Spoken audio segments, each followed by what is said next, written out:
पहला सूत्र। अष्टावक्र ने कहा, तू सब का एक दृष्टा है और सदा सचमुच मुक्त है। तेरा बंधन तो यही है कि तू अपने को छोड़ दूसरे को दृष्टा देखता है। यह सूत्र अत्यंत बहुमूल्य है। एक एक शब्द इसका ठीक से समझें। तू सबका एक दृष्टा है। एको दृष्टासी सर्वस्य, और सदा सचमुच मुक्त है। साधारणतः हमें अपने जीवन का बोध दूसरों की आंखों से मिलता है। हम दूसरों की आंखों का दर्पण की तरह उपयोग करते, इसलिए हम दृष्टा को भूल जाते और दृश्य बन जाते। स्वाभाविक भी है। छोटा बच्चा पैदा हुआ, उसे अभी अपना कोई पता नहीं। वो दूसरों की आंखों में झांक के ही देखेगा कि मैं कौन हूं। अपना चेहरा तो दिखाई पड़ता नहीं, दर्पण खोजना होगा। जब तुम दर्पण में अपने को देखते हो तो तुम दृश्य हो गए, दृष्टा ना रहे। तुम्हारी अपने से पहचान ही कितनी है, उतनी जितना दर्पण ने कहा। मां कहती है बेटा सुंदर है, तो बेटा अपने को सुंदर मानता है। शिक्षक कहते हैं स्कूल में बुद्धिमान हो, तो व्यक्ति अपने को बुद्धिमान मानता है। कोई अपमान कर देता है, कोई निंदा कर देता है, तो निंदा का स्वर भीतर समा जाता है। इसलिए तो हमें अपना बोध बड़ा भ्रामक मालूम होता है, क्योंकि अनेक स्वर से मिलकर बना है, विरोधी स्वरों से मिलकर बना है। किसी ने कहा सुंदर हो और किसी ने कहा तुम और सुंदर। शकल तो देखो आईने में, दोनों स्वर भीतर चले गए, द्वंद्व पैदा हो गया।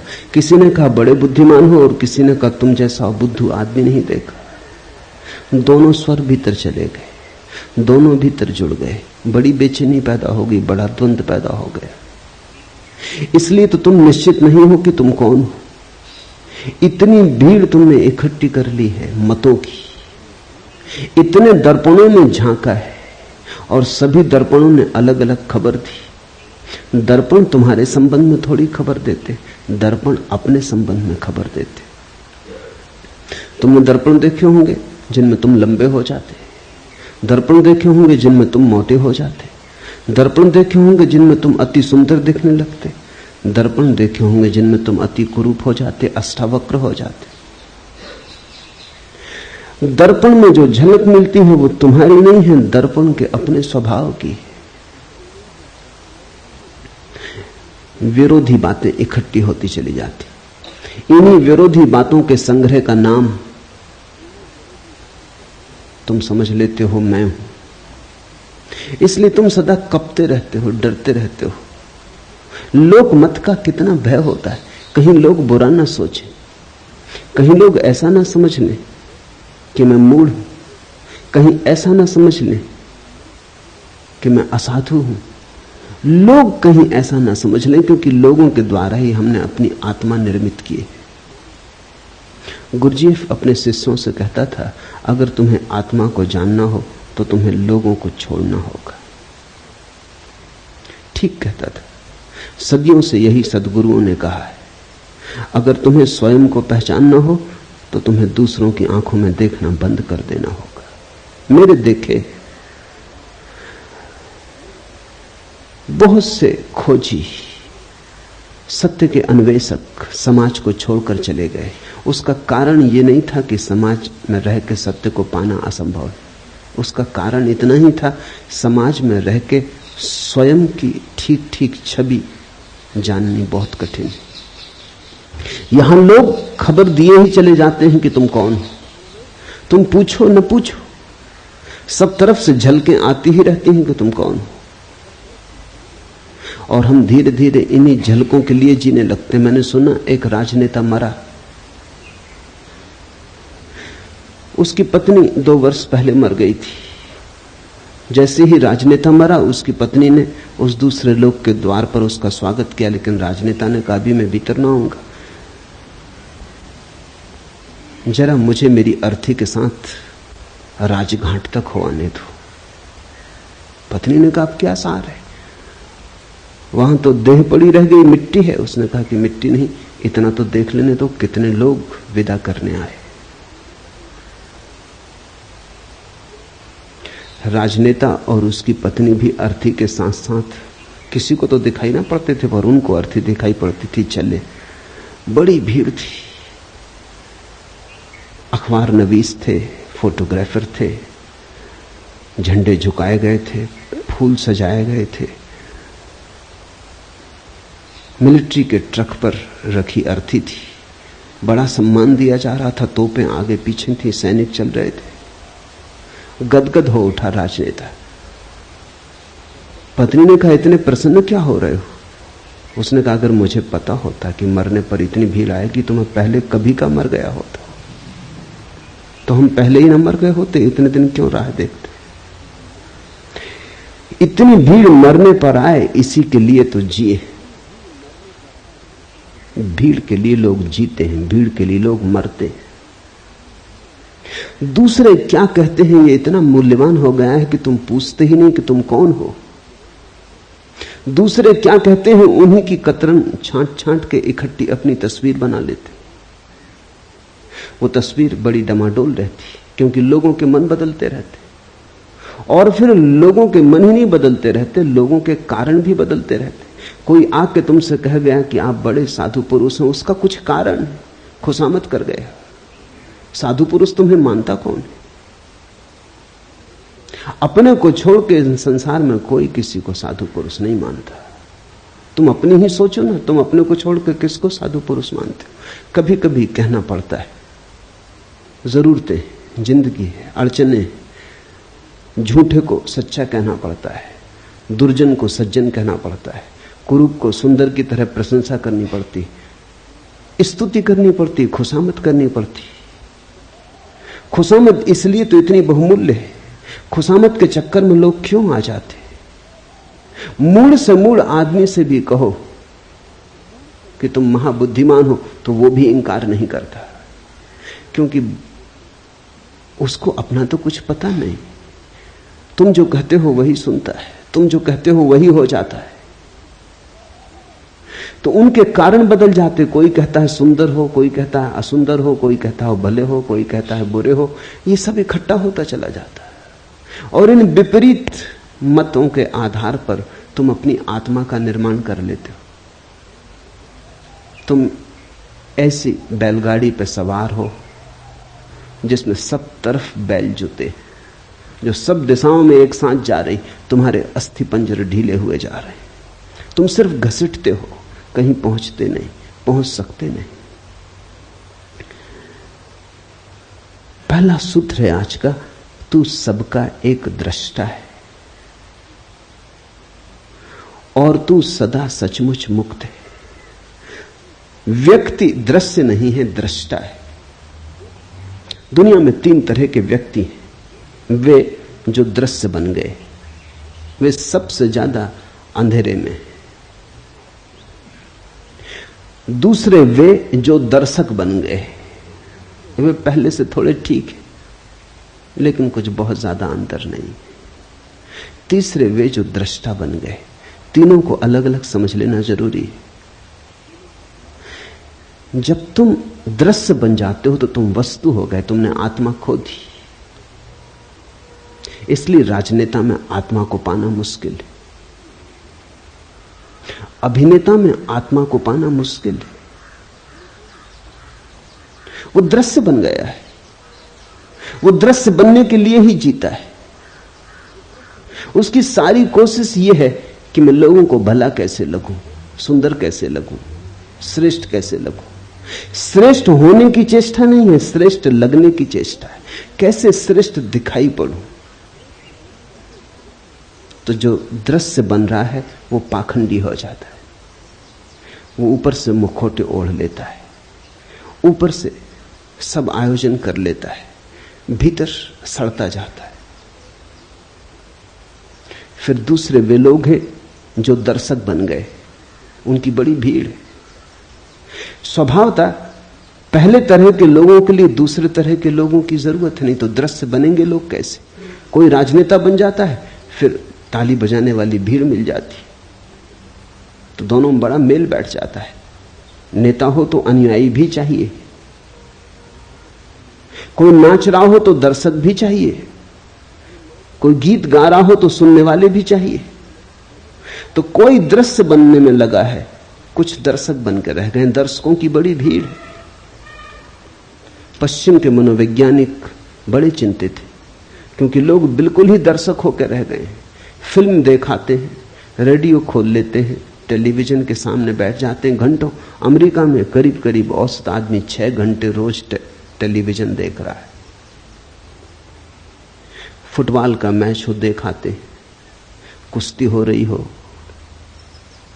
तो देखाते हैं, क्रिकेट हो तो देखाते हैं, ओलंपिक हो तो देखाते हैं। बस सिर्फ देखने वाले रह गए, खड़े हैं दर्शक की तरह राह के किनारे राहगीर। जीवन का जुलूस निकल रहा है, तुम देख रहे हो। कुछ हैं जो जीवन के जुलूस में सम्मिलित हो गए, वो जरा कठिन धंधा है, वहां बड़ी प्रतियोगिता है। जुलूस में सम्मिलित होना जरा मुश्किल है, बड़े संघर्ष और बड़े आक्रमण की जरूरत है।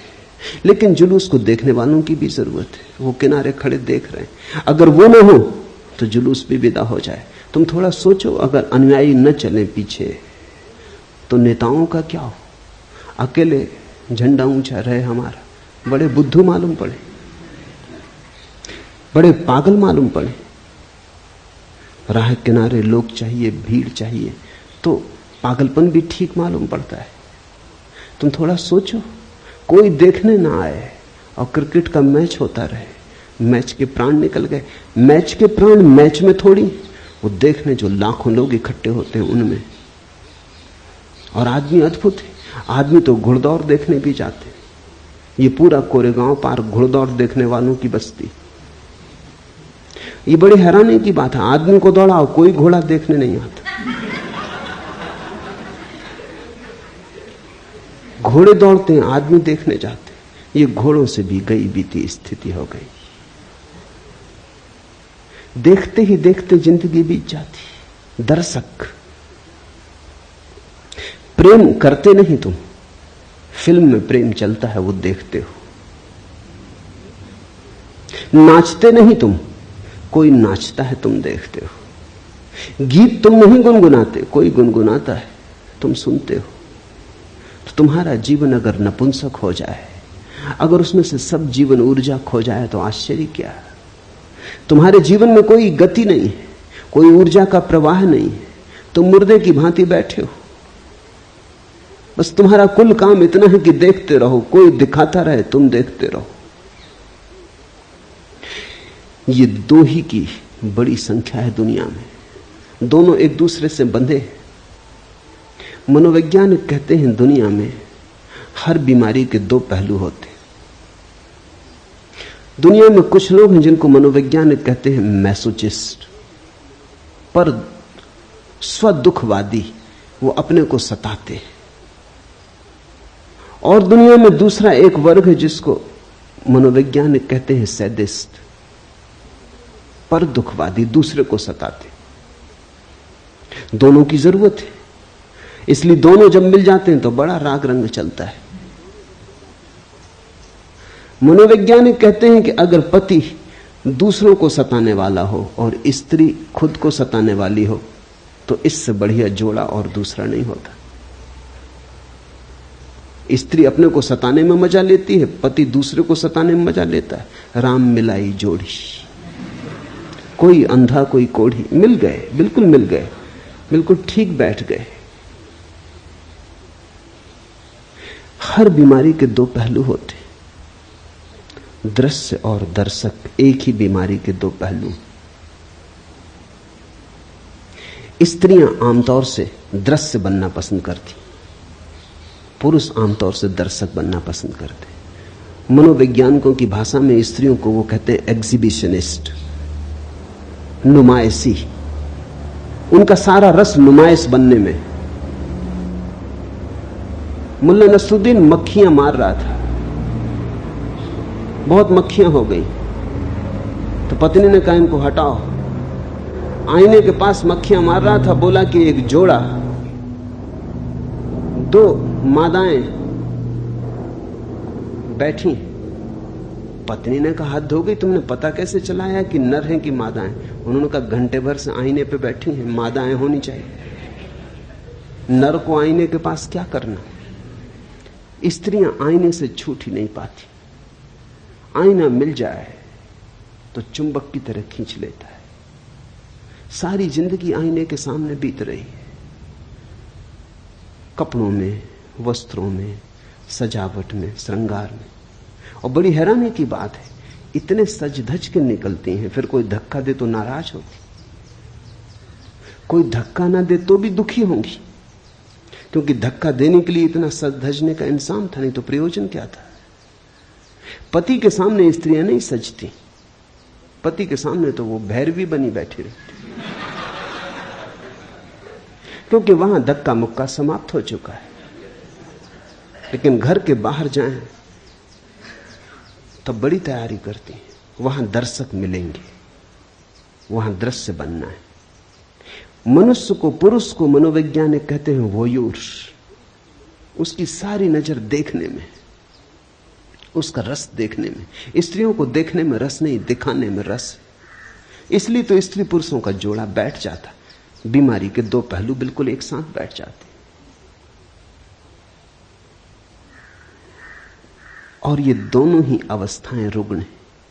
अष्टावक्र कहते हैं मनुष्य का स्वभाव दृष्टा का है, न तो दृश्य बनना है और न दर्शक। अब कभी तुम ये भूल मत कर लेना, कई बार मैंने देखा है कुछ लोग ये भूल कर लेते हैं, वो समझते हैं दर्शक हो गए तो दृष्टा हो गए। इन दोनों शब्दों में बड़ा बुनियादी फर्क है। भाषा कोश में शायद फर्क ना हो, वहां दर्शक और दृष्टा का एक ही अर्थ होगा, लेकिन जीवन के कोश में बड़ा फर्क है। दर्शक का अर्थ है दृष्टि दूसरे पर है, और दृष्टा का अर्थ है दृष्टि अपने पर है। दृष्टि देखने वाले पर है तो दृष्टा, और दृष्टि दृश्य पर है तो दर्शक। बड़ा क्रांतिकारी भेद है, बड़ा बुनियादी भेद है। जब तुम्हारी नजर दृश्य पर अटक जाती है और तुम अपने को भूल जाते हो तो दर्शक। जब तुम्हारी दृष्टि से सब दृश्य विदा हो जाते हैं, तुम ही तुम रह जाते हो, जागरण मात्र रह जाता, होश मात्र रह जाता, तो दृष्टा। तो दर्शक तो तुम तब हो जब तुम बिल्कुल विस्मृत हो गए, तुम अपने को भूल ही गए, नजर लग गई। वहां सिनेमा हॉल में बैठे हो, 3 घंटे के लिए अपने को भूल जाते हो, याद ही नहीं रहती कि तुम कौन हो। दुख सुख चिंताएं सब भूल जाती, इसलिए तो भीड़ वहां पहुंचती। जिंदगी में बड़ा दुख है, चिंता है, परेशानी है, कहीं चाहिए भूलने का उपाय। लोग बिल्कुल एकाग्र चित्त हो जाते, बस ध्यान उनका लगता ही फिल्म में। वहां देखते हैं पर्दे पे कुछ भी नहीं है, छायाएं डोल रही, मगर लोग बिल्कुल एकाग्र चित्त हैं। बीमारी भूल जाती, चिंता भूल जाती, बुढ़ापा भूल जाता, मौत भी आती हो तो भूल जाती। लेकिन दृष्टा नहीं हो गए हो तुम फिल्म में बैठ के, दर्शक हो गए, भूल ही गए अपने को। स्मरण ही ना रहा कि मैं कौन हूं। ये जो देखने की ऊर्जा है भीतर, इसकी तो स्मृति ही खो गई। बस सामने दृश्य है, उसी पर अटक गए, उसी में सब भांति डूब गए। दर्शक होना एक तरह का आत्मविस्मरण है, और दृष्टा होने का अर्थ है सब दृश्य विदा हो गए, पर्दा खाली हो गया, अब कोई फिल्म नहीं चलती वहां, न कोई विचार रहे, न कोई शब्द रहे, पर्दा बिल्कुल शून्य हो गया, कोरा और शुभ्र सफेद। देखने को कुछ भी ना बचा, सिर्फ देखने वाला बचा। और अब देखने वाले में डुबकी लगी तो दृष्टा। दृश्य और दर्शक, मनुष्यता इनमें बटी। कभी कभी कोई दृष्टा होता है, कोई अष्टावक्र, कोई कृष्ण, कोई महावीर, कोई बुद्ध। कभी कभी कोई जागता और दृष्टा होता है। तू सबका एक दृष्टा है। और इस सूत्र की खूबियां ये हैं कि जैसे ही तुम दृष्टा हुए, तुम्हें पता चलता है दृष्टा तो एक ही है संसार में, बहुत नहीं। दृश्य बहुत है, दर्शक बहुत है। अनेकता का अस्तित्व ही दृश्य और दर्शक के बीच है। वो झूठ का जाल है। दृष्टा तो एक ही है। ऐसा समझो कि चांद निकला, पूर्णिमा का चांद निकला, नदी पोखर में, तालाब सरोवर में, सागर में, सरिताओं में, सब जगह प्रतिबिंब बने। अगर तुम पृथ्वी पर घूमो और सारे प्रतिबिंबों का अंकन करो तो करोड़ों अरबों खरबों प्रतिबिंब मिलेंगे, लेकिन चांद एक है, प्रतिबिंब अनेक है। दृष्टा एक है, दृश्य अनेक है, दर्शक अनेक है। वो सिर्फ प्रतिबिंब है, वो छायाएं हैं। तो जैसे ही कोई व्यक्ति दृश्य और दर्शक से मुक्त होता है, न तो दिखाने की इच्छा रही कि कोई देखे, न देखने की इच्छा रही। देखने और दिखाने का जाल छूटा, वो रस न रहा, तो वैराग्य। अब कोई इच्छा नहीं होती कोई देखे और कहे कि सुंदर हो, सज्जन हो, संत हो, साधु हो। अगर इतनी भी इच्छा भीतर रह गई कि लोग तुम्हें साधु समझें, तो अभी तुम पुराने जाल में पड़े हो। अगर इतनी भी आकांक्षा रह गई मन में कि लोग तुम्हें संत पुरुष समझें, तो तुम अभी पुराने जाल में पड़े हो। अभी संसार नहीं छूटा। संसार ने नया रूप लिया, नया ढंग पकड़ा, लेकिन यात्रा पुरानी ही जारी है, सातत्य पुराना ही जारी। क्या करोगे देखकर? खूब देखा, क्या पाया? क्या करोगे दिखाकर? कौन है यहां जिसको दिखा के कुछ मिलेगा? इन दोनों से पार हटकर, द्वंद से हटकर जो दृष्टा में डूबता है, तो पाता है कि एक ही है। ये पूर्णिमा का चांद तो एक ही है। ये सरोवरों, पोखरों, तालाबों, सागरों में अलग अलग दिखाई पड़ता था। अलग अलग दर्पण थे, इसलिए दिखाई पड़ता था। मैंने सुना है एक राजमहल था, सम्राट ने महल बनाया था सिर्फ दर्पणों से। दर्पण ही दर्पण थे अंदर, कांच महल था। एक कुत्ता, सम्राट का खुद का कुत्ता, रात बंद हो गया, भूल से अंदर रह गया।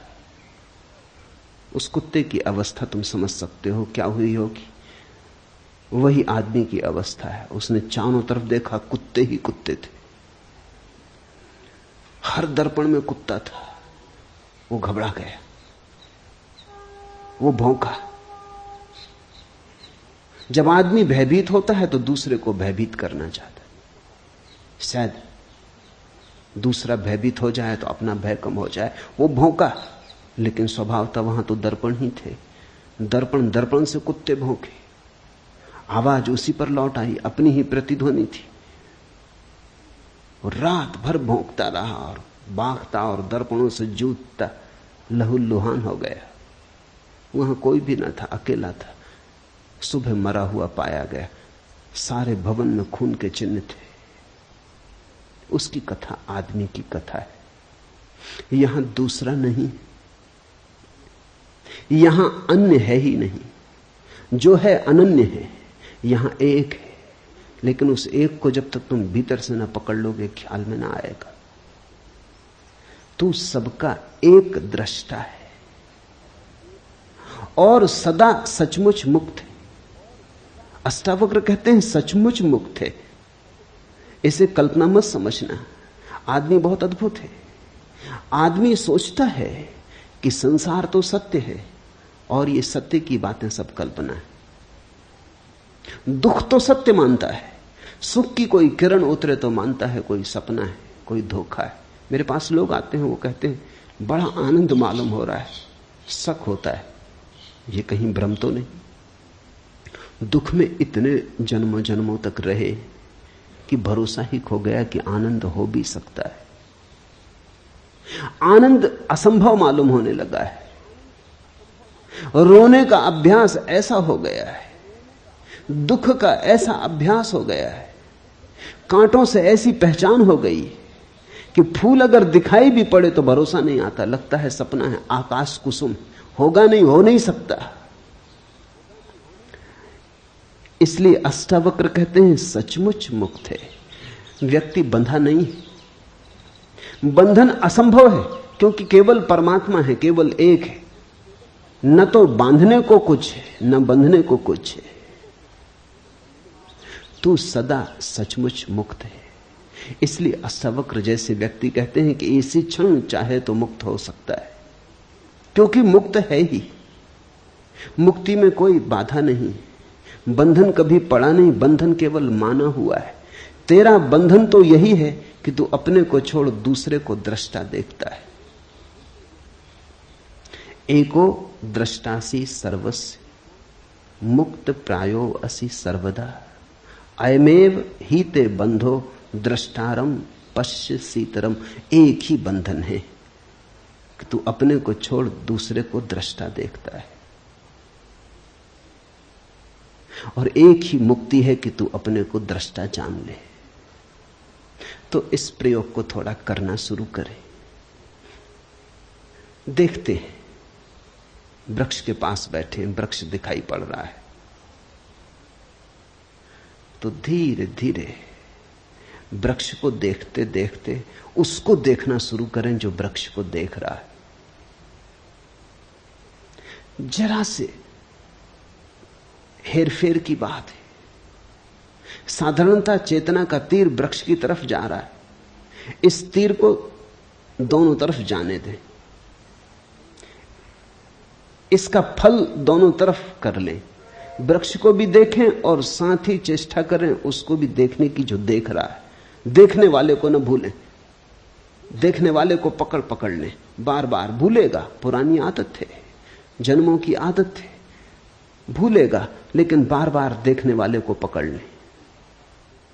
जैसे जैसे देखने वाला पकड़ में आने लगेगा, कभी कभी क्षण भर को ही आएगा, लेकिन क्षण भर को ही पाएंगे एक अपूर्व शांति का उदय हुआ, एक आशीष बरसा, एक सौभाग्य की किरण उतरी। एक क्षण को भी अगर ऐसा होगा तो एक क्षण को भी मुक्ति का आनंद मिलेगा, और वो आनंद तुम्हारे जीवन के स्वाद को और जीवन की धारा को बदल देगा।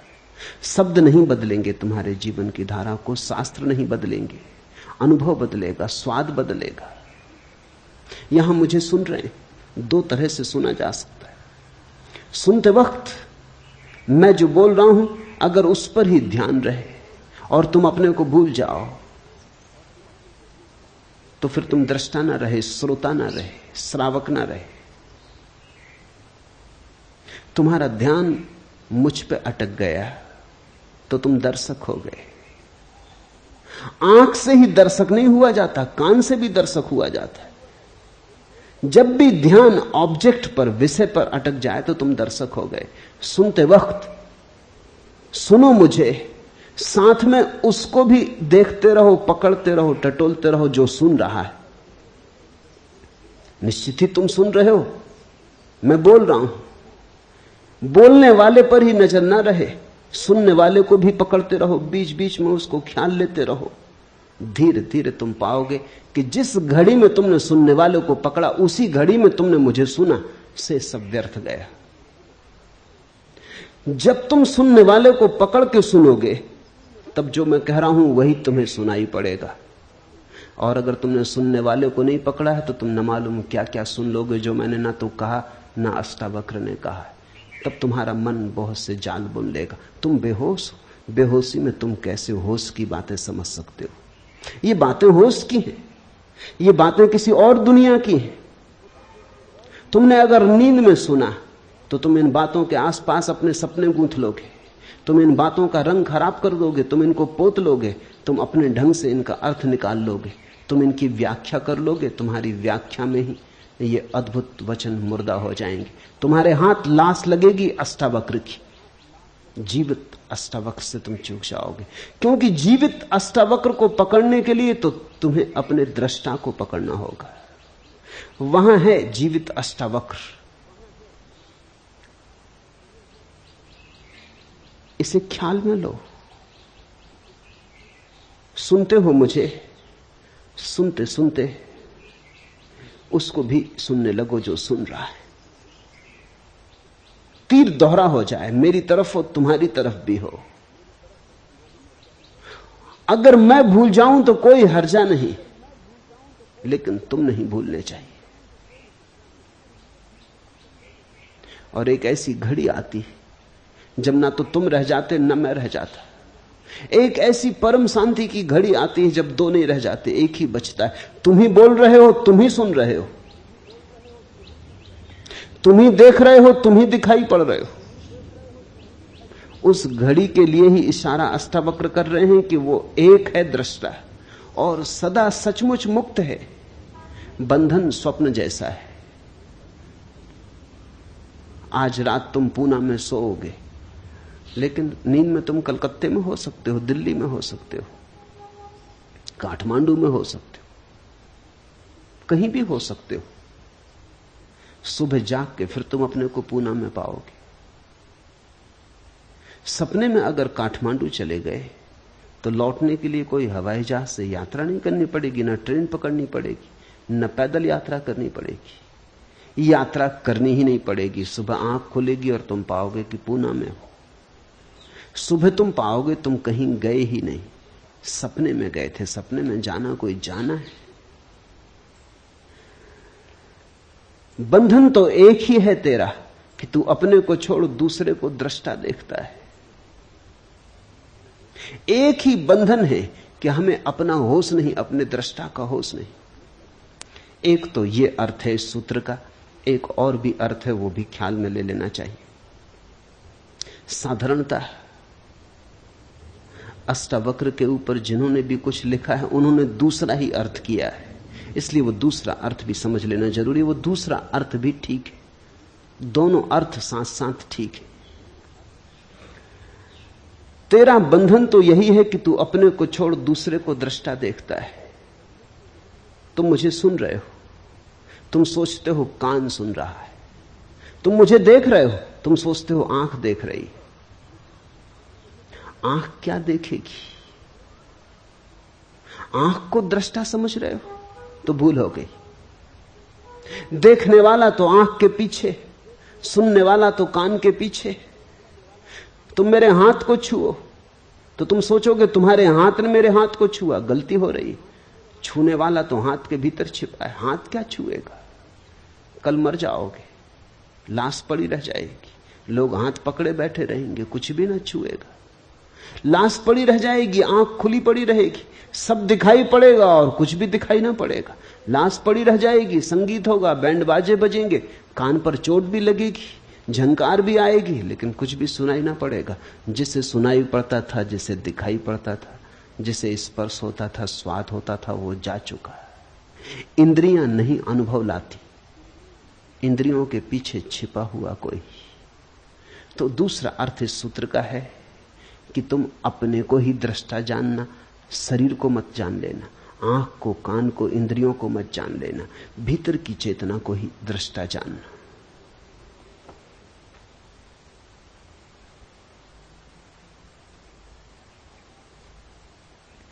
मैं करता हूं ऐसे अहंकार रूपी अत्यंत काले सर्प से दंशित हुआ तू, मैं करता नहीं हूं ऐसे विश्वास रूपी अमृत को पीकर सुखी हो। अहम करता इति, मैं करता हूं ऐसे अहंकार रूपी अत्यंत काले सर्प से दंशित हुआ तू।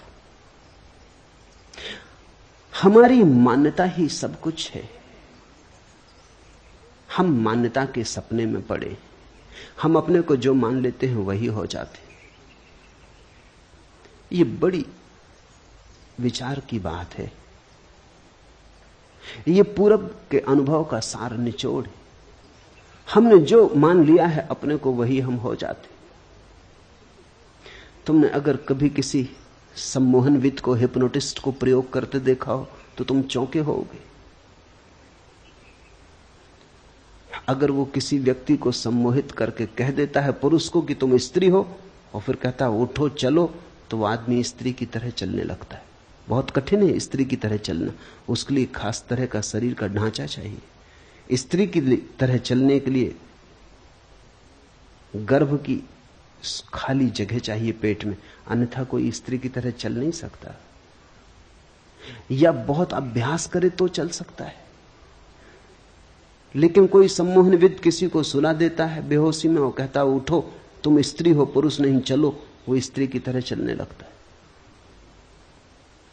वो उसे प्याज पकड़ा देता है और कहता है ये सेव है, नाश्ता कर लो, वो प्याज का नाश्ता कर लेता है और उससे पूछो कैसा स्वाद, वो कहता बड़ा स्वादिष्ट।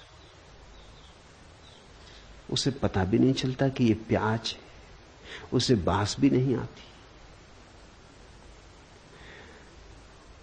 सम्मोहन विदों ने अनुभव किया है, और अब तो ये वैज्ञानिक तथ्य है, इस पर बहुत प्रयोग हुए हैं।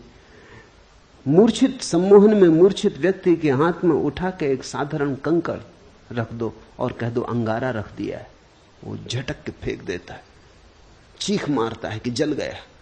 इतने तक भी बात होती तो ठीक था, लेकिन हाथ पे फफोला आ जाता। तुमने खबर सुनी होगी लोगों की कि जो आग पर चल लेते वो भी सम्मोहन की गहरी अवस्था है। अगर तुमने ऐसा मान लिया कि नहीं जलूंगा तो आग भी नहीं जलाती। मानने की बात है, अगर जरा भी संदेह रहा तो मुश्किल हो जाएगी, तो जल जाओगे। ऐसा बहुत बार हुआ है कि कुछ लोग सिर्फ हिम्मत करके चले गए कि जब इतने लोग चल रहे हैं तो हम भी चल लेंगे, लेकिन भीतर संदेह का कीड़ा था, वो जल गए। ऑक्सफोर्ड यूनिवर्सिटी में इस पर प्रयोग किया गया। लंका से कुछ बौद्ध भिक्षु बुलाए गए थे चलने के लिए। वो बुद्ध पूर्णिमा को हर वर्ष बुद्ध की स्मृति में आग पर चलते। वो बात बिल्कुल ठीक है, बुद्ध की स्मृति में आग पर चलना चाहिए, क्योंकि बुद्ध की कुल स्मृति इतनी है कि तुम देह नहीं हो। तो जब हम देह ही नहीं है तो आग हमें कैसे जलाएगी? कृष्ण ने गीता में कहा है, न आग तुझे जला सकती, न शस्त्र तुझे छेद सकते। नैनम छिदंती शस्त्राणि नाहम दहती पावका। नहीं आग तुझे जलाएगी, नहीं शस्त्र तुझे छेद सकते। तो बुद्ध पूर्णिमा के दिन श्रीलंका में बौद्ध भिक्षु आग पर चलते। उन्हें निमंत्रित किया गया, वो ऑक्सफोर्ड में भी चले। जब वो ऑक्सफोर्ड में चल रहे थे तो एक भिक्षु जल गया। कोई 20 भिक्षु चले, एक भिक्षु जल गया। खोजबीन की गई कि बात क्या हुई। वो भिक्षु सिर्फ इंग्लैंड देखने आया था, उसे कोई भरोसा नहीं था कि वो चल पाएगा। उसकी मर्जी कुछ और थी, वो तो सिर्फ यात्रा करने आया था। उसकी तो आकांक्षा इतनी थी कि इंग्लैंड देख लेंगे, और उसने सोचा जब ये 19 लोग नहीं जलते तो मैं क्यों जलूंगा। मगर भीतर संदेह का कीड़ा था, वो जल गया। और वहीं उसी रात दूसरी घटना घटी कि एक प्रोफेसर, ऑक्सफोर्ड यूनिवर्सिटी का प्रोफेसर, जिसने कभी ये घटना न देखी थी न सुनी थी, वो सिर्फ बैठ के देख रहा था, उसे देख के इतना भरोसा आ गया कि वो उठा और चलने लगा और चल गया। न तो वो बौद्ध था, न धार्मिक था, उसे तो कुछ पता ही नहीं था। उसे तो सिर्फ इतने लोगों का चलना देख के ये लगा, ये भाव ऐसी गहनता से उठा, ये श्रद्धा इतनी सघन हो गई कि वो उठा एक गहन आनंद भाव में और नाचने लगा आंख पर। भिक्षु भी चौंके, क्योंकि भिक्षुओं को तो ये ख्याल था कि बुद्ध भगवान उन्हें बचा रहे हैं। ये आदमी तो कोई बौद्ध नहीं है, ये तो अंग्रेज था और धार्मिक भी नहीं था, चर्च भी नहीं जाता था, तो क्राइस्ट भी इसकी फिक्र नहीं करेंगे। बुद्ध से तो कुछ लेना देना है नहीं, इसका तो कोई भी मालिक नहीं था, सिर्फ श्रद्धा। हम जो मानते हैं गहन श्रद्धा में वही हो जाते। मैं करता हूं ऐसे अहंकार रूपी अत्यंत काले सर्प से दंशित हुआ तू। मैं करता नहीं हूं ऐसे विश्वास रूपी अमृत को पीकर सुखी हो। ये वचन ख्याल रखना, बार बार अष्टावक्र कहते हैं सुखी हो। वो कहते हैं इसी क्षण घट सकती है बात। अहम करता इति, मैं करता हूं ऐसी हमारी धारणा है। उस धारणा के अनुसार हमारा अहंकार निर्मित होता है। कर्ता यानी अस्मिता। मैं करता हूं, उसी से हमारा अहंकार निर्मित होता है। इसलिए जितना बड़ा करता हो उतना बड़ा अहंकार होता है। तुमने अगर कुछ खास नहीं किया तो तुम क्या अहंकार रखोगे? तुमने एक बड़ा मकान बनाया तो उतना ही बड़ा तुम्हारा अहंकार हो जाता। तुमने एक बड़ा साम्राज्य रचाया तो उतनी ही सीमा तुम्हारे अहंकार की हो जाती। इसलिए तो दुनिया को जीतने के लिए पागल लोग निकलते। दुनिया को जीतने थोड़ी निकलते।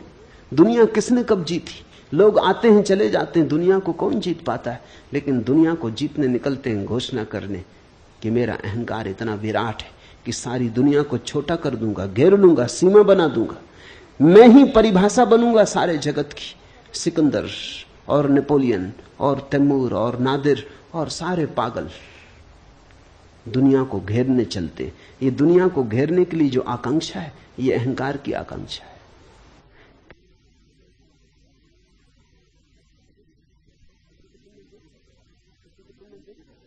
किसी को तुमने देखा मंत्री हो गया या मुख्यमंत्री हो गया, तब उसकी चाल देखी, फिर पद पर नहीं रहा तब उसको देखा, ऐसी खराब हालत हो जाती पद से उतर के। आदमी वही है, बल खो जाता है। वो जो अहंकार का विष था, जो गति दे रहा था, नशा दे रहा था, वो चाल में जो मस्ती आ गई थी, सिर ऊंचा उठ गया था, रीढ़ सीधी हो गई थी, वो सब खो जाता है। क्या हो गया है? एक क्षण पहले इतना बल मालूम होता था, एक क्षण बाद ऐसा निर्बल हो गया। राजनीतिक पदों से उतर के ज्यादा दिन जिंदा नहीं रहते। राजनीतिक जब तक जीतते हैं तब तक बलशाली रहते हैं, जैसे ही हारने लगते वैसे ही बल खो जाता। मनोवैज्ञानिक कहते हैं कि लोग रिटायर होकर जल्दी मर जाते। 10 साल का फर्क पड़ता है, थोड़ा बहुत फर्क नहीं।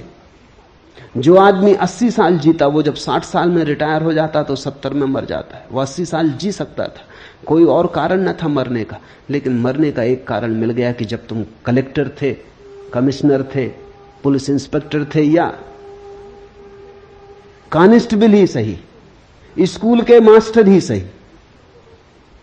स्कूल के मास्टर की भी अकड़ होती, उसकी भी एक दुनिया होती। 30-40 लड़कों पर तो रोब बांधे ही रखता है, उनको तो दबाए ही रखता है, वहां तो सम्राट ही होता है। कहते हैं जब औरंगजेब ने अपने बाप को कारागृह में बंद कर दिया तो उसके बाप ने कहा कि मुझे यहां मन नहीं लगता, तू एक काम कर, 30-40 छोटे छोटे लड़के भेज दे, तुम एक मदरसा खोल दो। कहते हैं औरंगजेब ने कहा कि बाप जेल में तो पड़ गया है, लेकिन पुरानी सम्राट होने की अकड़ नहीं जाती, तो 30-40 लड़कों पे ही अब मालकियत करेगा। उसने इंतजाम कर दिया। छोटा छोटा स्कूल का मास्टर भी 30-40 लड़कों की दुनिया में तो राजा है। बड़े से बड़े राजा को भी इतना बल कहां होता है। कहो उठो तो उठते हैं लोग, कहो बैठो तो बैठते हैं लोग, सब उसके हाथ में। स्कूल का मास्टर ही सही, कलेक्टर हो, डिप्टी कलेक्टर हो, मिनिस्टर हो, कोई भी हो, जैसे ही रिटायर होता है वैसे ही बल खो जाता। अब कोई रास्ते पे नमस्कार नहीं करता,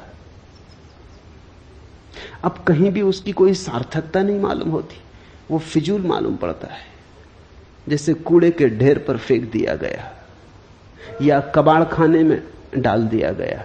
अब उसकी कहीं कोई जरूरत नहीं, जहां भी जाता है लोग उसको सहते, मगर उनके भाव से पता चलता है कि अब जाओ, भी क्षमा करो, अब यहां किस लिए चले आए, अब दूसरा काम करने दो।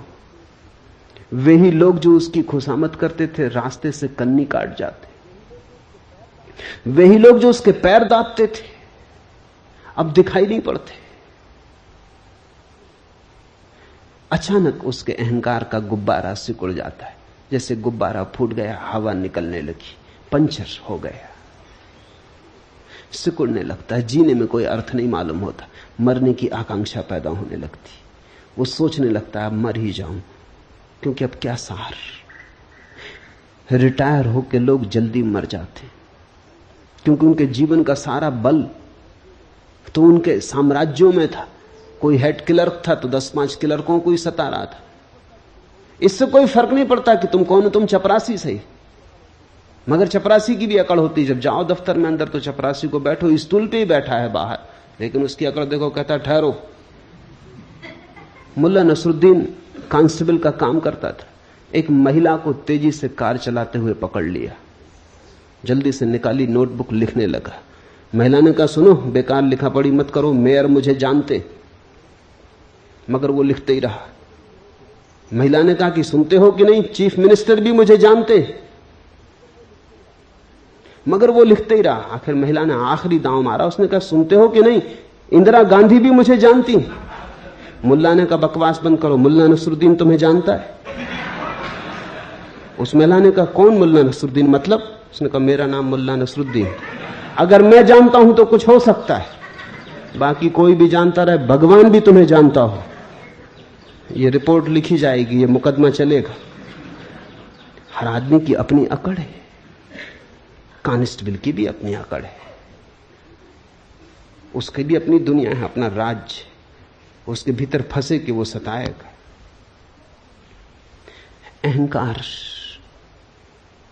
जीता है उस सीमा पर जो तुम कर सकते हो। इसलिए तुम देखना, अहंकारी आदमी हां कहने में बड़ी मजबूरी अनुभव करता है। तुम अपने में ही निरीक्षण करना। ये मैं कोई दूसरों को जांचने के लिए तुम्हें मापदंड नहीं दे रहा हूं, तुम अपना ही आत्मविश्लेषण करना। नहीं कहने में मजा आता है, क्योंकि नहीं कहने में बल मालूम पड़ता है। बेटा पूछता है मां से कि जरा बाहर खिलाऊं, वो कहता नहीं नहीं, अभी बाहर खेलने में कुछ हर्जा भी नहीं है। बाहर नहीं खेलेगा बेटा तो कहां खेलेगा?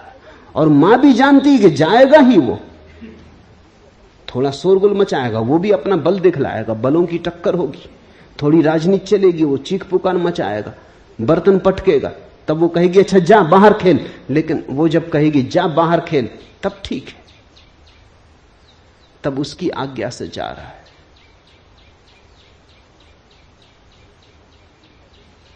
मुल्ला नसरुद्दीन का बेटा बहुत ऊधम कर रहा था, उससे बार बार कह रहा था शांत होकर बैठ, देख मेरी आज्ञा मान, शांत होकर बैठ, मगर वो सुन नहीं रहा था। कौन बेटा सुनता है?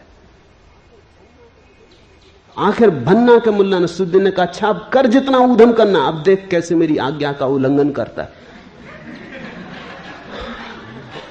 अब मेरी आज्ञा है, कर कितना ऊधम करना है, अब देखें कैसे मेरी आज्ञा का उल्लंघन करता है। नहीं जल्दी आती जवान पर रखिए। तुम जरा गौर करना, 100 में 90 मौकों पर जहां नहीं कहने की कोई भी जरूरत न थी, वहां भी तुम नहीं कहते हो। नहीं कहने का मौका तुम चूकते नहीं, नहीं कहने का मौका मिले तो झपट के लेते हो। हां कहने में बड़ी मजबूरी लगती, हां कहने में बड़ी दयनीयता मालूम होती। हां कहने का मतलब होता तुम्हारा कोई बल नहीं। इसलिए जो बहुत अहंकारी हैं वो नास्तिक हो जाते। नास्तिक का मतलब उन्होंने आखिरी नहीं कह दी, उन्होंने कह दिया ईश्वर भी नहीं, और की तो बात छोड़ो। नास्तिक का अर्थ है कि उसने आखिरी अल्टीमेट परम इंकार कर दिया। आस्तिक का अर्थ है उसने परम स्वीकार कर लिया, उसने हां कह दिया, ईश्वर है। ईश्वर को हां कहने का मतलब है मैं ना रहा, ईश्वर को ना कहने का मतलब है बस मैं ही रहा। अब मेरे ऊपर कोई भी नहीं, मेरे पार कोई भी नहीं, मेरी सीमा बांधने वाला कोई भी नहीं। हमारा कर्तृत्व हमारे अहंकार को भरता है। इसलिए अष्टावक्र के सूत्र को ख्याल करना, मैं करता हूं, अहम कर्ता इति। ऐसे अहंकार रूपी अत्यंत काले सर्प से दंसित हुआ तो व्यर्थ ही पीड़ित और परेशान हो रहा है। यह पीड़ा कोई बाहर से नहीं आती, ये दुख हम जो झेलते हैं अपना निर्मित किया हुआ है। जितना बड़ा अहंकार उतनी पीड़ा होगी। अहंकार घाव है, जरा सी हवा का झोंका भी दर्द दे जाता है। निरअहंकारी व्यक्ति को दुखी करना असंभव है, अहंकारी व्यक्ति को सुखी करना असंभव है। अहंकारी व्यक्ति ने तय ही कर लिया कि अब सुखी नहीं होना है, क्योंकि सुख आता है हां भाव से, स्वीकार भाव से। सुख आता है ये बात जानने से कि मैं क्या हूं, एक बूंद हूं सागर में।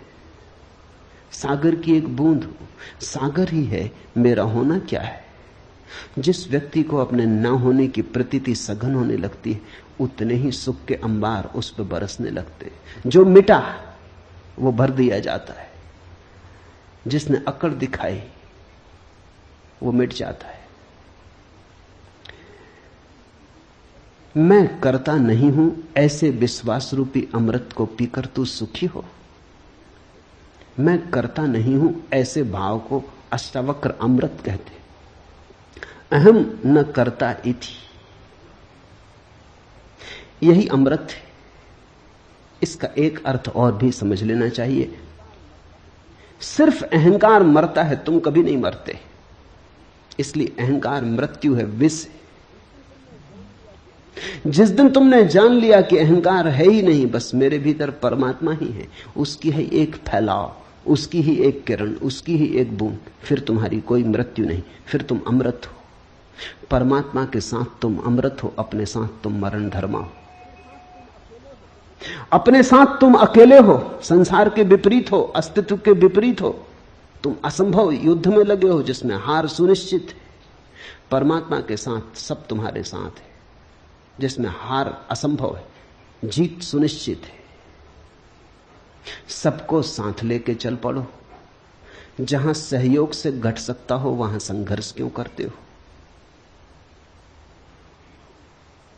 जहां झुक के मिल सकता हो वहां लड़के लेने की चेष्टा क्यों करते हो? जहां सरलता से, विनम्रता से मिल जाता हो वहां तुम व्यर्थ ही ऊधम क्यों मचाते हो? व्यर्थ का उत्पात क्यों करते हो? मैं करता नहीं हूं ऐसे विश्वास रूपी अमृत को पीकर सुखी हो। जनक ने पूछा है कैसे हम सुखी हो, कैसे सुख हो, कैसे मुक्ति मिले। कोई विधि नहीं बता रहे हैं अष्टावक्र, वो नहीं कह रहे हैं कि साधो इस तरह, वो कहते हैं देखो इस तरह, दृष्टि ऐसी हो। बस ये सारा दृष्टि का ही उपद्रव है। दुखी हो तो गलत दृष्टि आधार है, सुखी होना है तो ठीक दृष्टि। विश्वास रूपी अमृत को पीकर सुखी हो, इसमें विश्वास की भी परिभाषा समझने जैसी है। अविश्वास का अर्थ होता है तुम अपने को समग्र के साथ एक नहीं मानते, उसी से संदेह उठता है। अगर तुम समग्र के साथ अपने को एक मानते हो तो कैसा अविश्वास? जहां ले जाएगा अस्तित्व वही शुभ है। न हम अपनी मर्जी आए न अपनी मर्जी जाते, न तो हमें जन्म का कोई पता है क्यों जन्मे, न हमें मृत्यु का कोई पता है क्यों मरेंगे। न हमसे किसी ने पूछा जन्म के पहले कि जन्मना चाहते हो, न हमसे कोई मरने के पहले पूछेगा कि मरोगे, मरने की इच्छा है।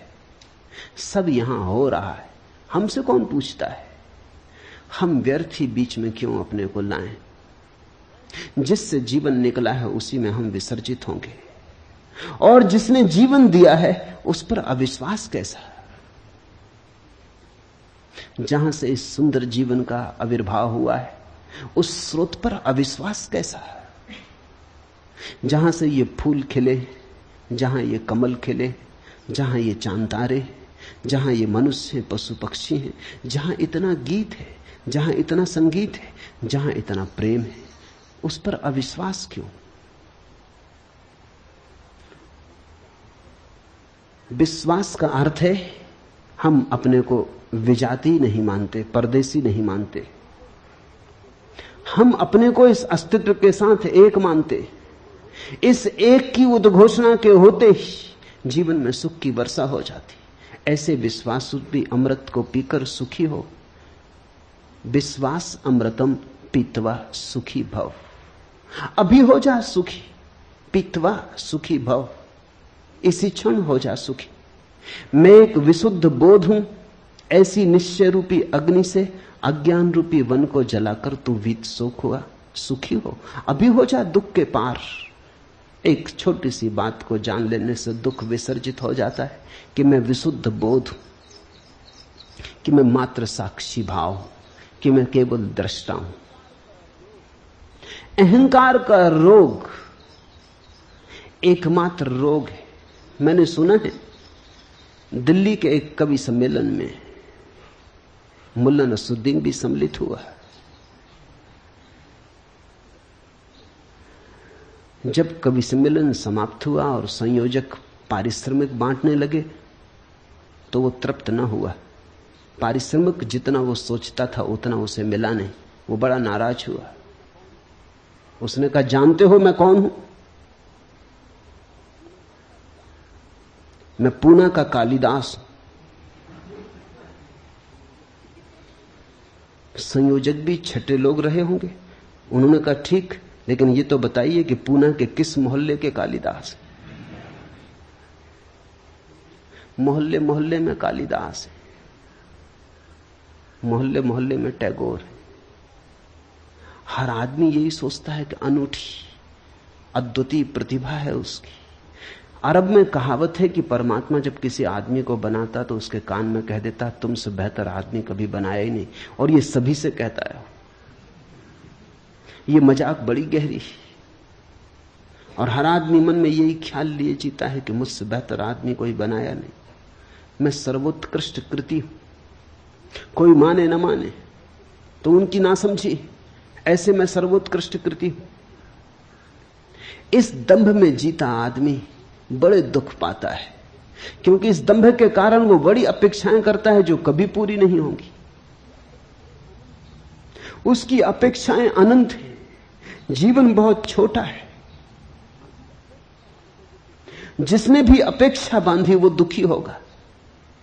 इस जीवन को एक और ढंग से भी जीने की कला है, अपेक्षा शून्य, बिना कुछ मांगे जो मिल जाए उसके प्रति धन्यवाद से भरे हुए, कृतज्ञ भाव से। वही आस्तिक की प्रक्रिया है। जो तुम्हें मिला है वो इतना है, मगर तुम उसे देखो तब ना। मैंने सुना है एक आदमी मरने जा रहा था। जिस नदी के किनारे वो मरने गया, एक सूफी फकीर बैठा हुआ था। उसने कहा, क्या कर रहे हो? वो कूदने को ही था। उसने कहा, रोको मत, बहुत हो गया, जिंदगी में कुछ भी नहीं, सब बेकार है। जो चाहा नहीं मिला, जो नहीं चाहा वही मिला। परमात्मा मेरे खिलाफ है तो मैं भी क्यों स्वीकार करूं ये जीवन? उस फकीर ने कहा, ऐसा करो, एक दिन के लिए रुक जाओ, फिर मर जाना। इतनी जल्दी क्या? तुम कहते हो तुम्हारे पास कुछ भी नहीं। उसने कहा, कुछ भी नहीं। कुछ होता तो मरने क्यों आता? उस फकीर ने कहा, तुम मेरे साथ आओ, इस गांव का राजा मेरा मित्र है। वो ले गया फकीर को। फकीर उसे ले गया। उसने सम्राट के कान में कुछ कहा। सम्राट ने कहा, 1 लाख रुपए दूंगा। उस आदमी ने इतनी सुना, फकीर ने क्या कहा कान में वो नहीं सुना। सम्राट ने कहा, 1 लाख रुपए दूंगा। फकीर आया और उस आदमी के कान में बोला कि सम्राट, तुम्हारी दोनों आंखें 1 लाख रुपए में खरीदने को तैयार, बेचते हो? उसने कहा, क्या मतलब? आंख और बेच दूं? लाख रुपए में 10 लाख दे तो भी नहीं देने वाला। तो सम्राट के पास फिर गया। उसने कहा, अच्छा 11 लाख देंगे। उस आदमी ने कहा, छोड़ो जी, ये धंधा करने नहीं, आंख बेचेंगे क्यों? फकीर ने कहा, कान बेचोगे, नाक बेचोगे? ये सम्राट हर चीज खरीदने को तैयार है और जो दाम मांगो देने को तैयार। उसने कहा, नहीं, ये धंधा हमें करने नहीं है, बेचेंगे क्यों? उस फकीर ने कहा, जरा देख, आंख तू 11 लाख में भी बेचने को तैयार नहीं, और रात तू मरने जा रहा था और कह रहा था कि मेरे पास कुछ भी नहीं। जो मिला है वो हमें दिखाई नहीं पड़ता। जरा इन आंखों को तो ख्याल करो, ये कैसा चमत्कार है। आंख चमड़ी से बनी है, चमड़ी का ही अंग है, लेकिन आंख देख पाती कैसी पारदर्शी। असंभव संभव हुआ है। ये कान सूंघ पाते संगीत को, पक्षियों के कलरव को, हवाओं के मरमर को, सागर के शोर को। ये कान सिर्फ चमड़ी और हड्डी से बने। ये चमत्कार तो देखो। तुम हो, ये इतना बड़ा चमत्कार है कि इससे बड़ा और कोई चमत्कार क्या तुम सोच सकते हो? इस हड्डी मांस मज्जा की देह में चैतन्य का दिया जल रहा है। जरा इस चैतन्य के दिए का मूल्य तो आंको। नहीं, लेकिन तुम्हारी इस पे कोई दृष्टि नहीं। तुम कहते हो हमें 100 रुपए की नौकरी मिलनी चाहिए थी, 90 रुपए की मिली, मरेंगे, आत्महत्या कर लेंगे। कि होना चाहिए था मिनिस्टर, केवल डिप्टी मिनिस्टर हो पाए, नहीं जिएंगे। कि मकान बड़ा चाहिए था, छोटा मिला, कोई सार रहने का नहीं। कि दिवाला निकल गया, कि बैंक में खाता खाली हो गया, अब जीने में सार क्या है। कि एक स्त्री चाही थी वो न मिली, कि एक पुरुष चाहा था वो न मिला, बस अब मरेंगे। जितना तुम चाहोगे उतना ही तुम्हारे जीवन में दुख होगा। जितना तुम देखोगे कि बिना चाहे कितना मिला है, अपूर्व तुम्हारे ऊपर बरसा है, अकारण तुमने कमाया क्या है? क्या थी कमाई तुम्हारी जिसके कारण तुम्हें जीवन मिले? क्या है तुम्हारा अर्जन जिसके कारण क्षण भर तुम सूरज की किरणों में नाचो, चांद तारों से बात करो? क्या है कारण? क्या है तुम्हारा बल? क्या है प्रमाण तुम्हारे बल का कि हवाएं तुम्हें छुए और तुम गुनगुनाओ, आनंद मग्न हो, कि ध्यान संभव हो सके? इसके लिए तुमने क्या किया है? यहां सब तुम्हें मिला है प्रसाद रूप, फिर भी तुम परेशान हो, फिर भी तुम कहे चले जाते हो, फिर भी तुम उदास हो। जरूर अहंकार का रोग खाए चला जा रहा है, वही सबको पकड़े हुए है। मैंने सुना है एक परिवार के सभी सदस्य फिल्मों में काम करते थे। एक बार परिवार का मुखिया अपने पारिवारिक डॉक्टर के पास आया और बोला, डॉक्टर साहब, मेरे बेटे को छूत की बीमारी, स्कारलेट फीवर, और वह मानता है कि उसने घर की नौकरानी को चूमा है। आप घबराइए नहीं, डॉक्टर ने सलाह दी, जवानी में खून जोश मारता ही है। आप समझे नहीं डॉक्टर, वो आदमी बोला और थोड़ा बेचैन होकर, सच बात यह है कि उसके बाद मैं भी उस लड़की को चूम चुका हूं। तब तो मामला कुछ गड़बड़ नजर आता है। डॉक्टर ने स्वीकार किया। अभी क्या गड़बड़ है डॉक्टर साहब? उसके बाद मैं अपनी पत्नी को भी 2 बार चूम चुका हूं। इतना सुनते ही डॉक्टर अपनी कुर्सी से उछल के चिल्लाया, तब तो मारे गए, तब तो ये वाहियात बीमारी मुझे भी लग चुकी होगी। वो उनकी पत्नी को चूम चुके। ऐसी बीमारी फैलती चली जाती। अहंकार छूत की बीमारी है। जब बच्चा पैदा होता है तो कोई अहंकार नहीं होता, बिल्कुल निरअहंकार, निर्दोष होता है। खुली किताब होता है, कुछ भी लिखावट नहीं होती, खाली किताब होता है। फिर धीरे धीरे अक्षर लिखे जाते, फिर धीरे धीरे अहंकार निर्मित किया जाता है। माँ बाप, परिवार, समाज, स्कूल, विश्वविद्यालय फिर उसके अहंकार को मजबूत करते चले जाते। ये सारी प्रक्रिया हमारे शिक्षण की और संस्कार की, सभ्यता और संस्कृति की बस एक बीमारी को पैदा करती, अहंकार को जन्माती। ये अहंकार फिर जीवन भर हमारे पीछे प्रेत की तरह लगा रहता है। अगर तुम धर्म का ठीक अर्थ समझना चाहो तो इतना ही है। समाज, संस्कृति, सभ्यता तुम्हें जो बीमारी दे देते हैं, धर्म उस बीमारी की औषधि है और कुछ भी नहीं। धर्म समाज विरोधी है, सभ्यता विरोधी है, संस्कृति विरोधी है। धर्म बगावत है, धर्म क्रांति है। धर्म की क्रांति का कुल अर्थ इतना ही है कि तुम्हें जो दे दिया है दूसरों ने, उसे किस भांति तुम्हें सिखाया जाए कि तुम उसे छोड़ दो, उसे पकड़ के मत चलो। वही तुम्हारी पीड़ा है, वही तुम्हारा नरक है। अहंकार के अतिरिक्त जीवन में और कोई बोझ नहीं है। अहंकार के अतिरिक्त जीवन में और कोई बंधन, जंजीर नहीं है। मैं एक विशुद्ध बोध हूं। ऐसी निश्चय रूपी अग्नि से अज्ञान रूपी वन को जलाकर तू वीत शोक हो, सुखी हो। अहंकार का अर्थ है अपने चैतन्य को किसी और चीज से जोड़ लेना। एक आदमी कहता है कि मैं बुद्धिमान हूं, तो उसने बुद्धिमानी से अपने अहंकार को जोड़ लिया, तो उसकी चेतना अशुद्ध हो गई। तुमने देखा दूध में कोई पानी मिला देता है तो हम कहते हैं दूध अशुद्ध हो गया, लेकिन अगर पानी मिलाने वाला कहे कि हमने बिल्कुल शुद्ध पानी मिलाया है, फिर तब भी तुम कहोगे अशुद्ध हो गया। शुद्ध पानी मिलाओ या अशुद्ध, ये थोड़ी सवाल है। पानी मिलाया, इससे कोई फर्क नहीं पड़ता कि तुमने शुद्ध पानी मिलाया, तो भी दूध तो अशुद्ध हो गया। और अगर गौर करो तो दूध ही अशुद्ध नहीं हुआ, पानी भी अशुद्ध हो गया।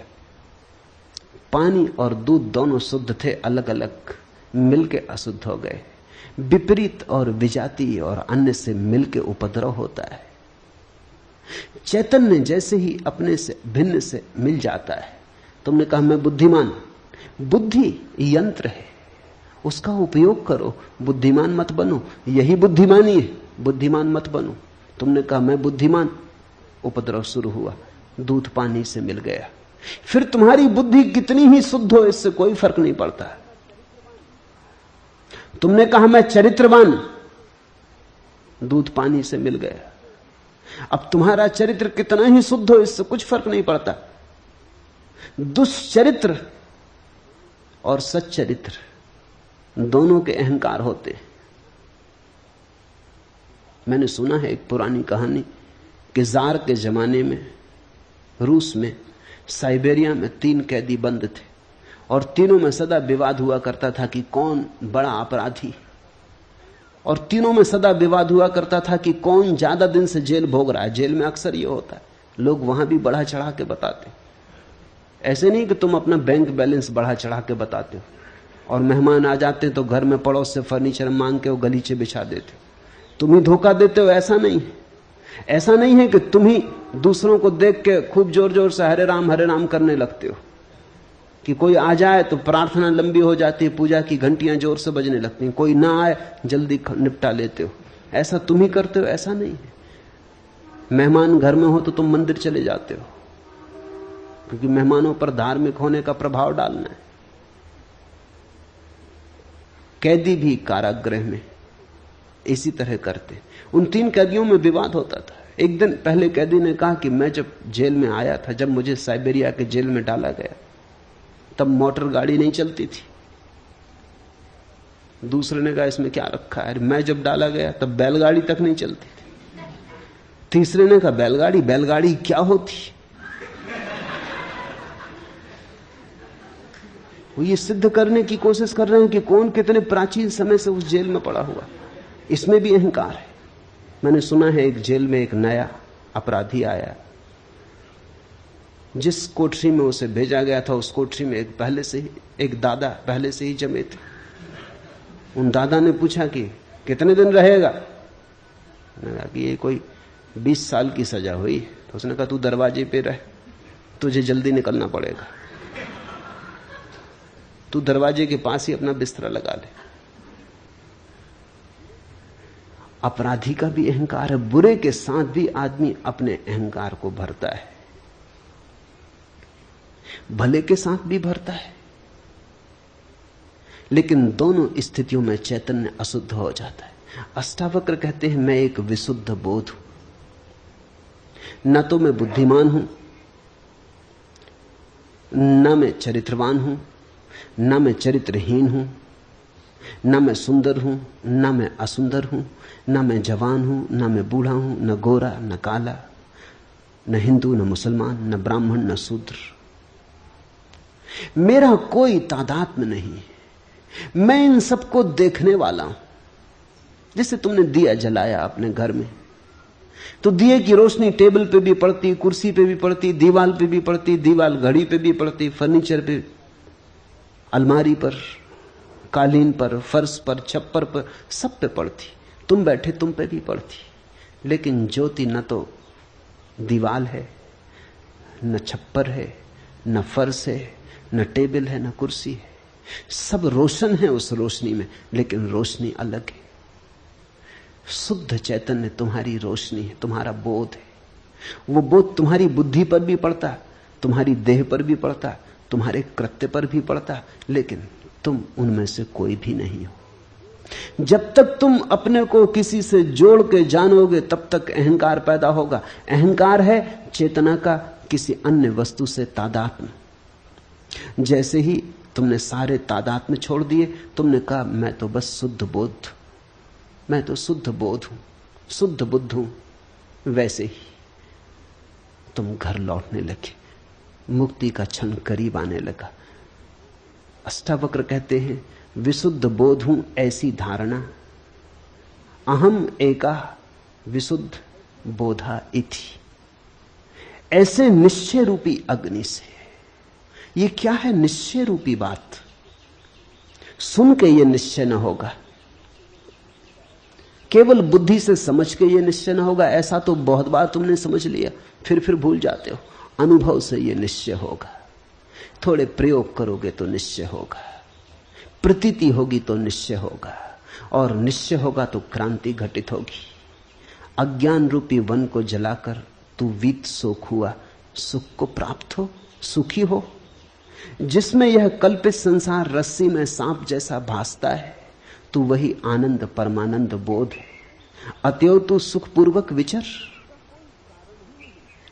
यहां दुख का कोई कारण ही नहीं। तुम नाहक एक दुख स्वप्न में दबे और परेशान हुए जा रहे हो। दुख स्वप्न तुमने देखा? अपने ही हाथ छाती पर रख के आदमी सो जाता है, हाथ के वजन से रात नींद में लगता है कि छाती पर कोई भूत प्रेत चढ़ा। अपने ही हाथ रखे हैं छाती पर, उनका ही वजन पड़ रहा है, लेकिन निद्रा में वही वजन भ्रांति बन जाता। या अपना ही तकिया रख लिया अपनी छाती पर, लगता पहाड़ गिर गया। चीखता चिल्लाता, चीख भी नहीं निकलती। हाथ पैर हिलाना चाहता, हाथ पैर भी नहीं हिलते, ऐसी घबराहट बैठ जाती। फिर जब नींद भी टूट जाती तो भी पाता पसीना पसीना है। नींद भी टूट जाती है, जाग भी जाता है, समझ भी लेता है कोई दुश्मन नहीं, कोई पहाड़ नहीं गिरा, अपना ही तकिया अपनी छाती पर रख लिया कि अपने ही हाथ अपनी छाती पर रख लिए थे। तो भी सांस धक धक चल रही, जैसे मीलों दौड़ के आया हो। सपना टूट गया, फिर भी अभी तक परिणाम जारी। जिसको हम ये संसार के दुख कह रहे हैं, वो हमारी ही बोध की भ्रांतियां हैं, जिसमें यह कल्पित संसार रस्सी में सांप जैसा भासता है। तुमने देखा कभी रस्सी पड़ी हो रास्ते पर अंधेरे में, बस सांप का ख्याल आ जाता, ख्याल आ गया तो रस्सी पर सांप आरोपित हो गया, भागे, चीख पुकार मचा दी। हो सकता है दौड़ने में गिर पड़ो, हाथ पैर तोड़ लो, तो बाद में पता चले कि सिर्फ रस्सी थी, नाहक दौड़े। लेकिन फिर क्या होता, हाथ पैर तोड़ चुके। लेकिन अगर तुम्हारे पास थोड़ा सा भी बोध का दिया हो, प्रकाश हो थोड़ा, तो अंधेरे से अंधेरी रात में भी तुम बोध के दिए से देख पाओगे कि रस्सी रस्सी है, सर्प नहीं। इस बोध में ही आनंद और परमानंद का जन्म होता है। अतएव तू सुखपूर्वक विचर। तेरे पास सूत्र है, तेरे पास ज्योति है। ज्योति को तूने नाहक के पर्दों में ढांका, पर्दे हटा, घूंघट के पट खोल। विचार के, वासना के, अपेक्षा के, कल्पनाओं के, सपनों के पर्दे हटाओ। वही हैं घूंघट। घूंघट को हटाओ, खुली आंख से देखो। लोग बुर्के ओढ़े बैठे, उन बुर्कों के कारण कुछ दिखाई नहीं पड़ता, धक्के खा रहे हैं, गड्ढों में गिर रहे हैं। वही आनंद परमानंद बोध है। अतएव तू सुखपूर्वक विचर। यत्र विश्वमिदं भाति कल्पितम रज्जु सर्पवत, आनंद परमानंदा सा बोधस्त्वम सुखम चर। आनंद परमानंद बोधा त्वम सुखम चर। इस थोड़े से बोध को समझ लो, पकड़ लो, पहचान लो, फिर विचरण करो सुख में। ये अस्तित्व परम आनंद है। इस अस्तित्व ने दुख जाना नहीं, दुख तुम्हारा निर्मित किया हुआ है। कठिन है समझना ये बात, क्योंकि हम इतने दुख में जी रहे हैं, हम कैसे माने कि दुख नहीं। वो जो रस्सी को देख के भाग गया है, वो भी नहीं मानता कि सर्प नहीं है। वो जो हाथ रख के छाती पे पड़ा है और सोचता है पहाड़ गिर गया, वो भी उस क्षण में तो नहीं मान सकता कि पहाड़ नहीं गिर गया है। वैसी ही हमारी दशा है। क्या करें? थोड़े दृश्य से दृष्टा की तरफ चलें। देखें सब, लेकिन देखने वाले को न भूलें। सुने सब, सुनने वाले को न भूलें। करें सब, लेकिन स्मरण रखें कि करता नहीं है। बुद्ध कहते थे चलो राह पर, और स्मरण रखो कि भीतर कोई चल नहीं रहा है। भीतर सब अचल है। ऐसा ही है भी। गाड़ी के चाक को चलते देखा, कील तो ठहरी रहती, चाक चलता जाता है। ऐसे ही जीवन का चाक चलता है, कील तो ठहरी हुई है। कील हो तुम। मुक्ति का अभिमानी मुक्त है और बद्ध का अभिमानी बद्ध। क्योंकि इस संसार में यह लोकोक्ति सच है कि जैसी मति वैसी गति। ये सूत्र मूल्यवान है। मुक्ति का अभिमानी मुक्त है। जिसने जान लिया कि मैं मुक्त हूं, वो मुक्त है। मुक्ति के लिए कुछ और करना नहीं, इतना जानना ही है कि मैं मुक्त हूं। तुम्हारे करने से मुक्ति ना आएगी, तुम्हारे जानने से मुक्ति आएगी। मुक्ति कृत्य का परिणाम नहीं, ज्ञान का फल है। मुक्ति का अभिमानी मुक्त है और बद्ध का अभिमानी बद्ध। जो सोचता है मैं बंधा हूं, वो बंधा है। जो सोचता है वो मुक्त हूं, मैं, वो मुक्त है। तुम जरा करके भी देखो। एक 24 घंटे ऐसा सोच कर देखो कि चलो 24 घंटे यही सही, मुक्त हूं। 24 घंटे मुक्त रह के देख लो, तुम बड़े चकित होगे। तुम्हें खुद ही भरोसा ना आएगा कि अगर तुम सोच लो मुक्त हो तो कोई नहीं बांधने वाला है, तो तुम मुक्त हो। तुम सोच लो कि बंधा हूं तो हर चीज बांधने वाली है। मेरे एक मित्र थे, मेरे साथ प्रोफेसर थे। होली के दिन थे, भांग पी ली, रास्ते पे शोरगुल मचा दिया, हुल्लड़ कर दिया। बड़े सीधे आदमी थे। सीधे आदमी के साथ खतरा है। उसके भीतर काफी तबा पड़ा रहता। उपद्रवी नहीं थे। नाम भी उनका भोले राम था। भोले भाले आदमी थे। भोले भाले आदमी के साथ एक खतरा है, भांग वगैरह से बचना चाहिए। क्योंकि वो भोला भालापन जो ऊपर ऊपर है, भांग ने तो डुबा दिया। भीतर जो दबा पड़ा था, जिंदगी भर में जो नहीं किया था, वो सब निकल आया।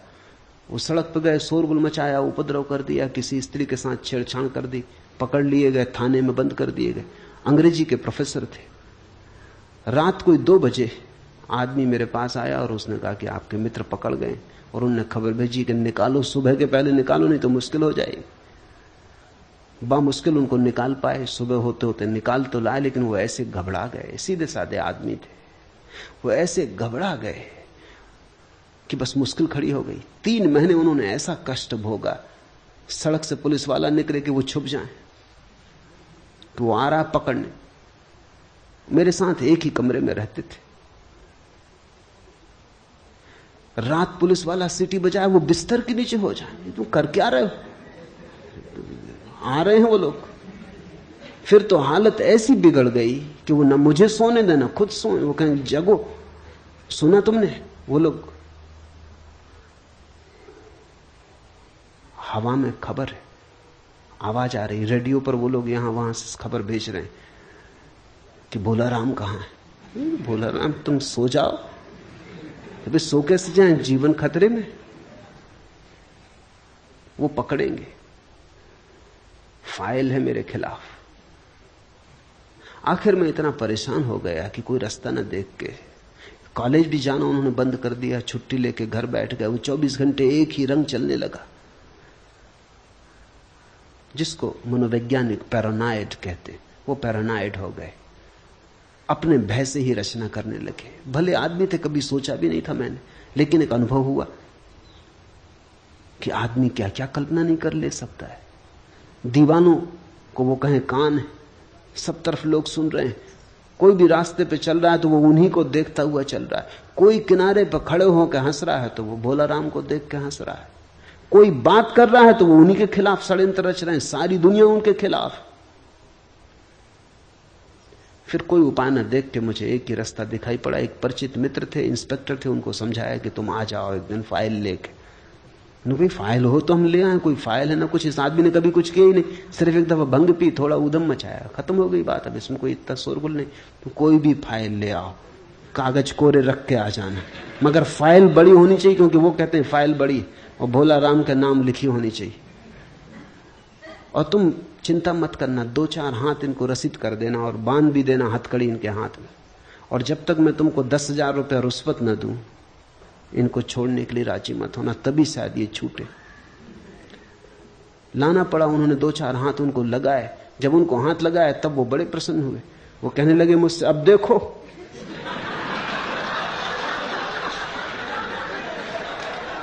जो मैं कहता था हुआ कि नहीं, ये रही फाइल, बड़े बड़े अक्षरों में भोला राम लिखा है। अब बोलो, वो सब समझदारी की बातें कहां गई? अब ये हो रहा है, चले भोला राम, हथकड़ी भी डाल दी। मगर एक तरह से वो प्रसन्न थे, एक तरह से दुखी थे, रो रहे थे, मगर एक तरह से प्रसन्न थे कि उनकी धारणा सही सिद्ध हुई। आदमी ऐसा पागल है, तुम्हारे दुख की धारणा भी सही सिद्ध हो तो तुम्हारे अहंकार को तृप्ति मिलती कि देखो मैं सही सिद्ध हुआ। उनका पूरा भाव यह था कि सबको गलत सिद्ध कर दिया, सब समझाने वाले, कोई सही सिद्ध नहीं हुआ, आखिर में ही सही सिद्ध हुआ। बा मुश्किल समझाया और बुझाया। इंस्पेक्टर को सो कह रखा था जल्दी मत मान जाना, नहीं तो वो सोचेंगे कि कोई जालसाजी। वो कहा कि ये हो ही नहीं सकता, ये तो इनको आजन्म सजा होगी। बस वो जब ये इस तरह की बातें कहें वो मेरी तरफ देखेंगे, कहो। बहुत मुश्किल से समझा बुझा के हाथ पैर जोड़ के नोट की गड्डियां उनको दी, फाइल जलाई सामने। उस दिन से भोला राम मुक्त हो गए, ठीक हो, सब खत्म हो गया मामला। करीब करीब ऐसी अवस्था है।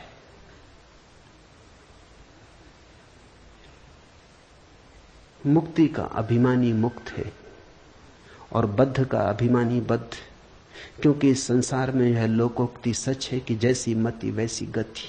तुम जैसा सोचते हो वैसा ही हो गया है।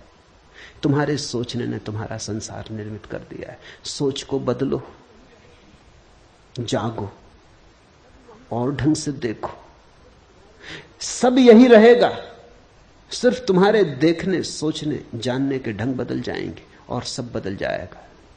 मुक्ताभिमानी मुक्तो ही बद्धो बद्धाभिमान्यपि किम वदन्ति है सत्ययम या मतिसा गति भवेत, या मतिसा गति भवेत। तो जैसा सोचो, जैसी मति वैसी गति हो जाती। आत्मा साक्षी है, व्यापक है, पूर्ण है, एक है, मुक्त है, चेतन है, क्रिया रहित है, असंग है, निष्प्रह है, शांत है। वह भ्रम के कारण संसार जैसा भासता है। साक्षी, व्यापक, पूर्ण। सुनो इस शब्द को, अष्टावक्र कहते तुम पूर्ण हो। पूर्ण होना नहीं है, तुम में कुछ भी जोड़ा नहीं जा सकता। तुम जैसे हो परिपूर्ण हो। तुम में कुछ विकास नहीं करना है, तुम्हें कुछ सोपान नहीं चढ़ने, तुम्हारे आगे कुछ भी नहीं है। तुम पूर्ण हो, तुम परमात्मा हो, व्यापक हो, साक्षी हो, एक हो, मुक्त हो, चेतन हो, क्रिया रहित हो, असंग हो। किसी ने तुम्हें बांधा नहीं, कोई संग साथी नहीं, अकेले हो, परम एकांत में हो, निष्प्रह हो। ऐसा होना नहीं है, यही फर्क है अष्टावक्र के संदेश का। अगर तुम महावीर को सुनो तो महावीर कहते ऐसा होना है।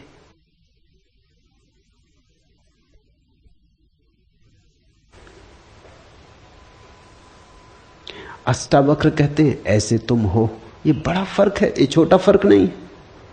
महावीर कहते हैं असंग होना है, निष्प्रह होना है, पूर्ण होना है, व्यापक होना है, साक्षी होना है। अष्टावक्र कहते हैं तुम ऐसे हो, बस जागना है, ऐसा आंख खोल के देखना है। अष्टावक्र का योग बड़ा सहज योग है। साधो सहज समाधि भली, तू कूटस्थ बोधरूप अद्वैत आत्मा का विचार कर। अहम आभास इति, मैं आभास रूप अहंकारी जीव हूं। ये तुमने जो अब तक मान रखा है ये सिर्फ आभास है। ये तुमने जो मान रखा है ये तुम्हारी मान्यता है, मति है। यद्यपि तुम्हारे आसपास भी ऐसा ही मानने वाले लोग हैं, इसलिए तुम्हारी मति को बल भी मिलता है। आखिर आदमी अपनी मति उधार लेता है, तुम दूसरों से सीखते हो। आदमी अनुकरण करता है। यहां सभी दुखी हैं, तुम भी दुखी हो गए हो। जापान में एक अद्भुत संत हुआ, होते ही जैसे ही वो ज्ञान को उपलब्ध हुआ, या कहना चाहिए जैसे ही वो जागा, वो हंसने लगा। फिर वो जीवन भर हंसता ही रहा। वो गांव गांव जाता है। होते ही को जापान में लोग हंसता हुआ बुद्ध कहते। वो बीच बाजार में खड़ा हो जाता और हंसने लगता। फिर तो उसका नाम दूर दूर तक फैल गया। लोग उसकी प्रतीक्षा करते कि होते ही कब आएगा। उसका कोई और उपदेश न था, वो बस बीच बाजार में खड़े होकर हंसता। धीरे धीरे भीड़ इकट्ठी हो जाती और लोग भी हंसने लगते। होते ही से लोग पूछते आप कुछ और कहो। वो कहता और क्या कहें, नाहक रो रहे हो, कोई हंसने वाला चाहिए जो तुम्हें हंसा दे। इतनी ही खबर लाता हूं कि हंस लो, कोई कमी नहीं है। दिल खोल के हंसो, सारा अस्तित्व हंस रहा है, तुम नाहक रो रहे हो। तुम्हारा रोना बिल्कुल निजी, प्राइवेट है। पूरा अस्तित्व हंस रहा है। चांद तारे, फूल, पक्षी सब हंस रहे हैं, तुम नाहक रो रहे हो। खोलो आंख, हंस लो, मेरा कोई और संदेश नहीं है। वो हंसता एक गांव से दूसरे गांव घूमता रहता। कहते उसने पूरे जापान को हंसाया और उसके पास लोगों को धीरे धीरे हंसते हंसते हंसते झलकें मिलती। वो उसका ध्यान था, वही उसकी समाधि थी। लोग हंसते हंसते धीरे धीरे अनुभव करते कि हम हंस सकते हैं, हम प्रसन्न हो सकते हैं अकारण। कारण की खोज ही गलत है।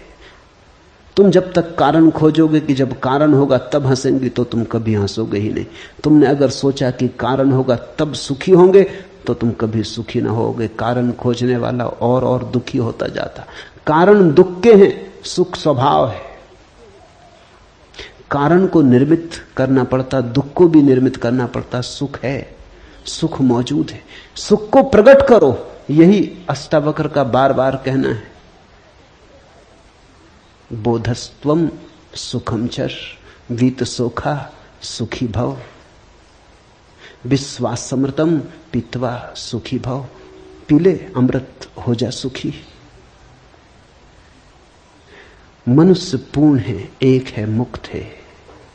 सिर्फ आभास बाधा डाल रहा है। मैं आभास रूप अहंकारी जीव हूं, ऐसे भ्रम को और बाहर भीतर के भाव को छोड़कर तू कुटस्थ बोधरूप अद्वैत आत्मा का विचार कर। अहम आभासा इति वाह्यम अंतरम भावम मुक्तवा। बाहर और भीतर के भाव से मुक्त हो जा। आत्मा न तो बाहर है और न भीतर। बाहर और भीतर भी सब मन के ही भेद है। आत्मा तो बाहर भी है, भीतर भी है। आत्मा में सब बाहर भीतर है, आत्मा ही है। बाहर भीतर के सब भाव को छोड़कर तू कुटस्थ बोध रूप अद्वैत आत्मा का विचार कर। यह अनुवाद ठीक नहीं है। मूल सूत्र है वाह्यम अंतरम भावम मुक्तवा। मुक्त होकर अंतर बाहर से त्वम कुटस्थ बोधम अद्वैतम आत्मानम परिभावे। परिभाव कर, विचार कर, ये ठीक नहीं। परिभाव कर कि तू कूटस्थ आत्मा है, ऐसा बोध कर, ऐसा भाव ऐसी भावना में जग। विचार तो फिर बुद्धि की बात हो जाती, विचार तो फिर ऊपर ऊपर की बात हो जाती। सिर से नहीं होगा, ये हृदय से होगा। ये भाव प्रेम जैसा होगा, गणित जैसा नहीं। ये तर्क जैसा नहीं होगा, गीत जैसा होगा जिसकी गुनगुनाहट डूबती चली जाती गहराई तक और प्राणों के अंतरतम को छू लेती, स्पंदित कर देती। परिभाव कर कि मैं कूटस्थ आत्मा हूं।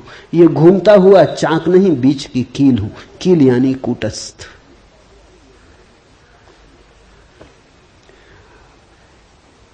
तुम जब तक सोचते हो पृथ्वी पर हो, पृथ्वी पर हो। जिस क्षण तुमने तैयारी दिखाई, जिस क्षण तुमने हिम्मत की, उस क्षण आकाश में उड़ना शुरू हो सकता है।